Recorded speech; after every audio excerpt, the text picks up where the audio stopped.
1954 when he was in his 30s. And when I met him, I was in my 30s, so it was kind of interesting. And this is a sonnet. Fred wrote an awful lot of poems that were in regular forms that you might not know were. Did you notice before, when you heard the poems that were being read by him, that they had end rhyme? And when bo, bang, bang, like end rhyme poem often does, like Wordsworth even did to begin with? No, I didn't. I was listening to them. I just heard a kind of music.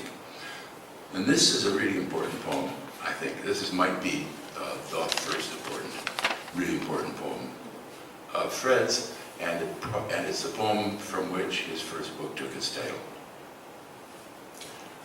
New Brunswick. Before it takes the air in greener shoots, a seed is nurtured by surrounding soil and patterned by whatever streams can coil where worms and borers worked their slow pursuits. And though it wills to grow a crown that fruits in skies where lightnings break and thunders clap, it can't escape the source that feeds its sap. No tree belies its soil, outgrows its roots. Not soft the soil where we took root together. It grew not giants, but the stunted strong, toughened by suns and bleak wintry weather, to grow up slow and to endure for long. We have not gained to any breadth or length, and all our beauty is our stubborn strength. That book was The Stunted Strong, his first book, and it was reprinted. That was 1954, and it was republished a half century later.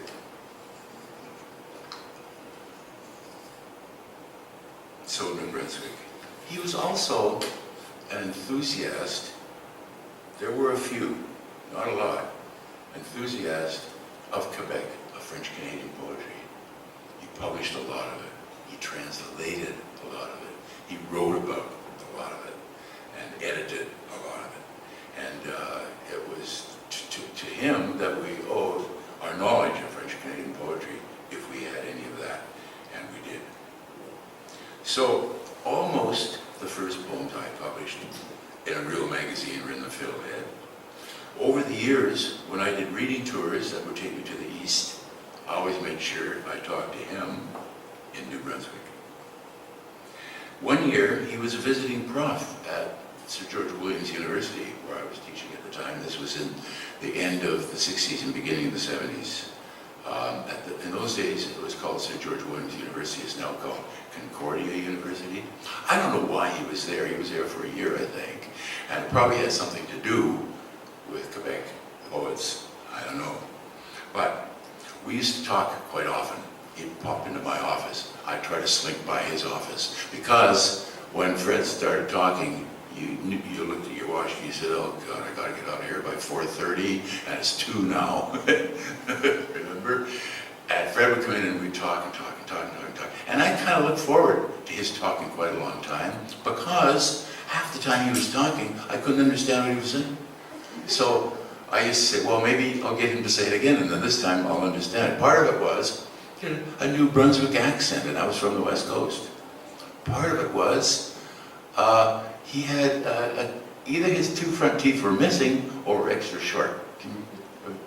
He had a palate problem. When he was first hired in 1954, they hired him conditioning because they didn't pay him the better. So it was a... Yeah. And, okay, so there's 2 things. He had a New Brunswick accent, he had this palate problem, he had these no teeth here, and he always had a pipe in his mouth. And where would he put the pipe? In that hole in the front. And then he would talk to you in a New Brunswick accent. So I understood about half of what he was saying, and it was really interesting to hear. It really kind of connected me, being from the West Coast, with what was going on, where Canadian poetry really came from, which was New Brunswick, to start with. He was a lifetime member of the League of Canadian Poets from when it began in 1966. he and Raymond Souster and a few other poets started the whole thing off, and then away it went. And I was a member for a little while. Where am I? Get the sense I know where I am. There's Fred. Well, I never saw Fred when he was out on the West Coast. He was out here, this is also kind of typical of him. He was out here for some time. And I didn't know about it, right? And you didn't find out about it. Right? Something would happen and you'd say, oh, that's interesting. And then like 5 years later you'd find out Fred Cogswell did it. Right? So he was, if you look at not quite a generation before me, but I think he was about 17, 18, 19 years older than me. But he's like one of the main studs, right? I'm using that expression in terms of architecture, right? Of Canadian poetry and Canadian literature before my time. So, when I got the chance to say who was going to win the initial Poetry of Excellence award, I'm getting the words all in the back wrong order, but the Fred Poetry of Excellence Award, Cogswell, that one. In fact, I think we should call it that from now on. This horrible woman brought thousands of books to my door, right? Tons of books to the door and said, here, read all these, right? And some of them I had to read several times, right? And of course, the ones that turned out to be the winners, I read the most often. Like you'd say, oh, okay, I'm down to this, is that really that good?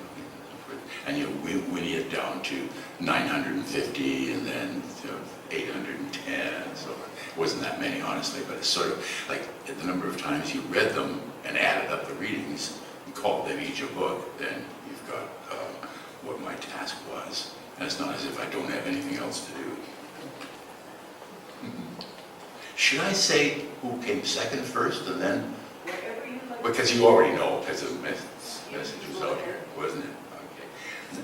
I think now I'll just go ahead with, because I had Ken Howe's book, The Civic Mindedness of Trees. It's got a nicer cover that you can actually see from where you are. Published by Walsack and Wynne. It's a publishing house. I think it used to be in Toronto, but are now in Hamilton. Nice book. It's 99 pages long, so it's like just about the perfect size for a book of poems. And it's not just a book of poems. And it's not a long poem, but it's a sequence. It's a suite of poems that have to do with that kind of smart alecky title, The Civic Mindedness of Trees. It almost sounds like the title of a book of poems by a Victoria poet. But to show you how smart I am, this book, before I knew about it, I read the book many, many times, and then I chose it quite early. I got onto it. Before I knew, I did that before I knew that it had won the A.M. Klein Prize for Poetry from the Quebec Writers Federation. Quebec Writers Federation is a group of writers in English in the province of Quebec, and they have prizes in poetry and fiction and so on and so on and so forth, right? This one won the Poetry Prize. He's originally from the prairies. People in Alberta don't call themselves prairies, but he was originally from Alberta and then Saskatchewan, and now lives in Quebec City. And apparently, I'm trying to figure out what he does for a living, because like poets, you can say, oh, what do I do for a living? Well, I'm a poet. He's a translator, and presumably I don't know for sure, but he's probably a translator of Quebec poetry. This, and I should also mention that the book that came second also won another prize, so it proves it. I got a good eye, right? Good ear. Yeah. I just want to say this about it as an introduction to this little book. When you say poems, and when you have poets, and when you say forest, you're talking about where somebody lives, right? Who he is and where he lives, because the forest is the poet's place, right? It's where the muses are. It's where the Maenads are, whatever they are. It's where Robin Blazer the greatest poet of the last little while in Vancouver, lived. Holy Forest was the name of his lifetime work. The forest is where you go to get inspiration. I'm right now reading the lyrical ballads, Coleridge and Wordsworth's great volume from 1798. And Wordsworth keeps writing poems, setting poems in the forest. Right? It's holy, and for Wordsworth it was humble. Right? It's the place where we live. It's where we came from. It's where we came down from the trees to become poets. It's the oldest haunt of nature poets, right? And mystical poets, neither of which Ken Howe is, but he's a poet, so he's descended from them as well. In ancient myth, remember, people were turned into trees, right? Frozen as trees and would live the rest of their lives as trees. In romantic poetry, Aeolian harps were hung in trees. Right? So Wordsworth and Shelley, for instance, Coleridge, all talk about Aeolian harps. It means you put a, some of them say Aeolian, some other instrument, but it's like the wind coming through the trees and the branches is like a harp playing sacred music that you listen to and translate into poetry. Right? That's what the forest is. Another thing. Ken Howe was born in Alberta and lived a young life in Saskatchewan. Right? So maybe poets also write about what they desire that they don't have. Who knows? In recent eco-poetry, this kind of poetry that Earl Birney started us writing, the trees are the only hope for the survival of the human lung. Right? But Ken Howe is not Pan, right? And he's not a muse.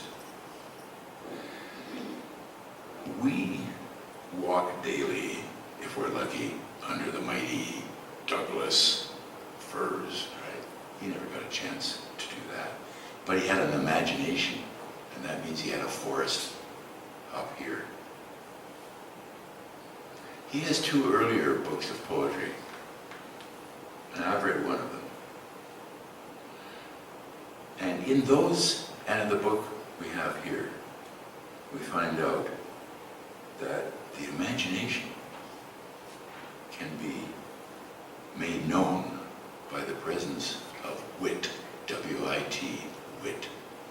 Wit comes from a Sanskrit source that has to do with to know, right? It's the kind of source that means that is seen in the, that comes down in the words witness, right? And vision, and even video. When I was reading these poems, I was really happy. I love wit. I was really happy. Wit is a kind of knowledge that you get like that, as opposed to the other Sanskrit root was gana, means knowledge, means the kind you pick up by doing a lot of reading and a lot of investigating and a lot of laboratory work, and you finally know something, right? Wit is the one that the muse or a god or somebody or a tree gives you like that if you're well behaved as a poet. And there's a lot of that in